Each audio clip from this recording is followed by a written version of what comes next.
Assalamualaikum warahmatullahi wabarakatuh. Di sini saya akan mempresentasikan materi-materi antropologi hukum.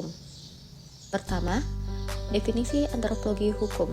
Antropologi berasal dari kata Yunani, yaitu anthropos artinya manusia atau orang, dan logos artinya ilmu. Antropologi dapat diartikan ilmu yang mengkaji manusia sebagai makhluk biologis dan sekaligus makhluk sosial. Fungsi dan tujuan antropologi hukum. Penelitian ilmiah di bidang ini adalah hasil dari perbedaan yang mendalam antara hukum saat ini dan aspek teoritis hukum.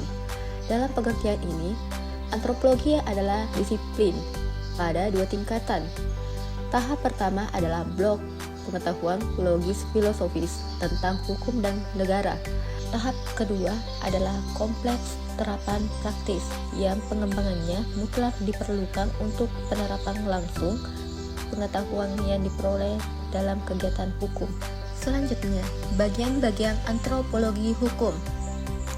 Di slide sebelumnya telah kita ketahui apa itu definisi antropologi, yakni ilmu yang mempelajari manusia, budaya, dan masyarakat dari berbagai aspek. Fokus utama antropologi adalah memahami evolusi manusia, keanekaragaman budaya, adat istiadat, tradisi, dan cara manusia berinteraksi dengan lingkungan sosial serta fisiknya. Antropologi ini terbagi atas dua bagian, yaitu antropologi fisik dan antropologi budaya. Terlebih dahulu kita membahas antropologi fisik. Antropologi fisik atau antropologi biologis adalah cabang dari antropologi yang mempelajari aspek biologis manusia, termasuk evolusi, variasi genetik, adaptasi terhadap lingkungan, dan hubungan manusia dengan primata lainnya. Antropologi fisik ini juga terbagi atas dua bagian, yaitu paleoantropologi dan antropologi fisik. Paleoantropologi adalah cabang dari antropologi yang secara khusus mempelajari asal-usul dan evolusi manusia melalui fosil, artefak, dan sisa-sisa biologis manusia purba. Sementara antropologi fisik dalam konteks evolusi manusia adalah cabang ilmu yang berfokus pada studi tentang asal-usul perkembangan biologis dan proses evolusi yang membentuk manusia modern atau Homo sapiens. Selanjutnya, antropologi budaya. Antropologi budaya adalah cabang antropologi yang mempelajari aspek sosial, budaya, dan kehidupan manusia dalam berbagai masyarakat. Antropologi budaya ini juga terbagi atas dua bagian, yaitu etnolinguistik dan etnologi. Etnolinguistik adalah cabang ilmu yang mempelajari hubungan antara bahasa dan budaya dalam berbagai kelompok etnis. Sedangkan etnologi adalah cabang dari antropologi yang mempelajari dan membandingkan berbagai budaya, kebiasaan, tradisi, dan sistem sosial masyarakat di seluruh dunia. Berikutnya, perbedaan antropologi hukum dan sosiologi hukum. Sosiologi hukum mengkaji masyarakat modern, sedangkan antropologi hukum mengkaji masyarakat tradisional. Dapat kita lihat dengan jelas bahwa sosiologi hukum lebih cenderung ke hukum barat atau yang telah dipengaruhinya, hukum dalam masyarakat yang kompleks, hukum tertulis, dan undang-undang nasional. Sedangkan antropologi hukum lebih cenderung ke hukum bukan barat, hukum dalam masyarakat yang belum kompleks, hukum tidak tertulis, dan hukum rakyat lokal. Berikutnya, perbedaan antropologi hukum dan hukum adat. Antropologi hukum dan hukum adat adalah dua konsep yang saling berhubungan, tetapi memiliki fokus, metode, dan cakupan yang berbeda. Berikut adalah perbedaan utama antar keduanya. Pertama, antropologi hukum. Antropologi hukum lebih ke objek perilaku manusia yang menyangkut hukum, metode pendekatan holistik, penelitian lebih banyak di lapangan, norma hukumnya nyata. Sedangkan hukum adat, objek norma hukum di luar perundang-undangan, metode pendekatan normatif yuridis, penelitian lebih banyak bersifat kepustakaan, dan norma hukum yang seharusnya. Selanjutnya, antropologi hukum dengan ilmu lain. Antropologi hukum dan hukum adat. Jika dibandingkan, kedua ilmu ini hampir sama, serupa sasaran objeknya tetapi tidak sama metode pendekatannya. Objek permasalahan dalam antropologi hukum lebih luas, oleh karena perilaku manusia bermacam-macam, sifat watak dan tingkah lakunya berbeda-beda dan berubah-ubah, dipengaruhi keadaan, waktu, dan tempatnya.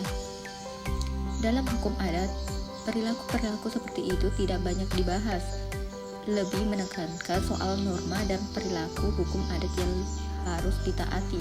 Antropologi hukum dan etnologi.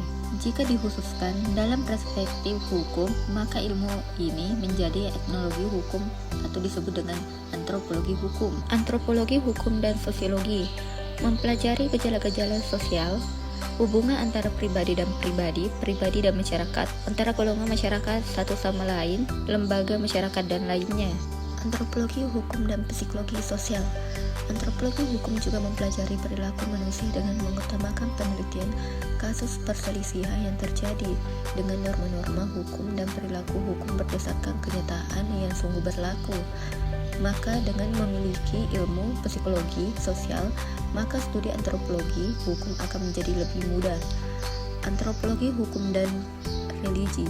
Pentingnya pengetahuan agama dalam studi antropologi hukum pada masyarakat pedesaan ialah sebagai sumber bahan untuk memahami perilaku hukum anggota masyarakat. Manfaat antropologi hukum. Kemanfaatan antropologi hukum tidak hanya dilihat dari kebutuhan teoritis, tetapi juga dari segi kebutuhan praktis. Kebutuhan teoritis ialah dalam rangka pengembangan ilmu pengetahuan dan peningkatan mutu berpikir, sedangkan kebutuhan praktis ialah dalam rangka pembangunan hukum, pembentukan peraturan, penegakan dan penerapan hukum dan keadilan bagi kehidupan masyarakat. Pengertian budaya hukum. Dalam satu masyarakat akan ditemukan sifat individu yang berbeda-beda, namun akan menunjukkan reaksi yang sama terhadap gejala tertentu. Reaksi yang sama itu dapat diartikan bahwa mereka memiliki sikap umum yang sama. Kesamaan itu dalam antropologi budaya dinamakan kebudayaan. Budaya hukum adalah tanggapan umum yang sama dari masyarakat tertentu terhadap gejala-gejala hukum. Tanggapan itu merupakan kesatuan pandangan terhadap nilai-nilai dan perilaku hukum.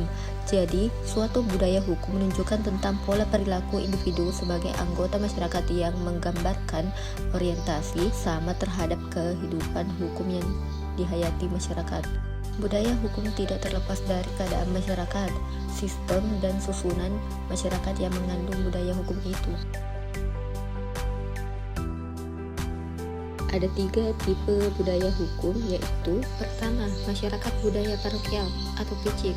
Cara berpikir masyarakatnya masih terbatas, tanggapannya terhadap hukum hanya terbatas pada lingkungannya sendiri. Pemimpinnya bertindak serbaguna, ia sebagai kepala suku sekaligus sebagai kepala adat atau agama. Ia bertindak sebagai polisi, jaksa hingga hakim yang memutus perselisihan warga adatnya. Ketergantungan warga terhadap pemimpinnya teramat besar, sehingga watak atau karakter pemimpinnya akan mempengaruhi sistem kepemimpinannya. Segala aturan yang dikeluarkan oleh pemimpin dianggap benar dan tidak ada yang berani untuk menentang karena takut adanya saksi, gaib, dan sejenisnya. 2. Masyarakat budaya subjek atau takluk.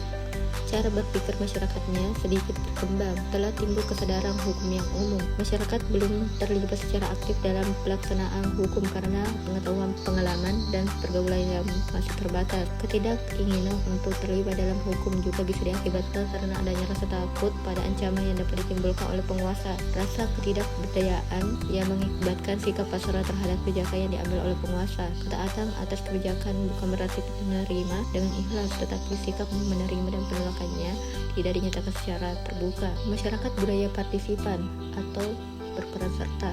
Cara berpikir dan perilaku masyarakatnya berbeda-beda. Sebagian masih berbudaya takluk atau subjek, namun sudah banyak yang merasa berhak dan berkewajiban berperan serta. Setiap orang sudah merasa mempunyai kedudukan, hak dan kewajiban yang sama dalam hukum dan pemerintahan, baik yang menyangkut kepentingan umum, keluarga maupun pribadinya.